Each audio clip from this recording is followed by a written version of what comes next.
Եվ պետք է մի նկատողություն անեմ այնուամենայնիվ, երբ որ դուք հայ կնոջը, որը որ 4 երեխա ունի,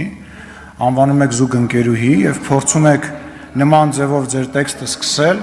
նախ պետք է ասեմ, որ ես բոլորի զուգընկերուհիների եւ զուգընկերների մասին շատ լավ գիտեմ, ու մենք որևիցե մեկս նման դաշտ մտնելու իրավունք չունենք եւ Հայաստանի Հանրապետությունում 100,000-ներով մարդիկ կան, որոնք իրանց ամուսինները չեն զաքսավորվել տարբեր պատճառներով։ Դուք այդ բոլոր մարդկանց նվազեցնում եք։ Դրանից հետո ձեր 9 րոպեանոց ելույթը 0 արժեք է ունենում։ Երբ որ դուք ձեր խոսքը սկսում եք վիրավորանքով, մի արեք տենց բան, մի վիրավորեք որևիցե մեկին։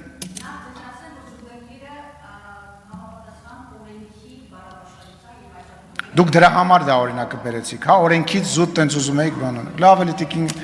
էլի տիկին գալիս է։ Լավ։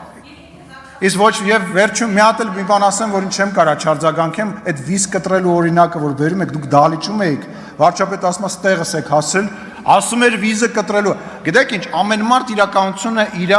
ենթագիտակցությամբ է անցալում։ Այո, այս տեղներս են հասցրել շատ գործիչներ եւ շատ քաղաքական միավորներ։ Հաջորդ ելույթով հանդես կգա Թագուհի Ղազարյանը, համեցեք տիկին Ղազարյանը։ Հա, փոխվել եք եղերով։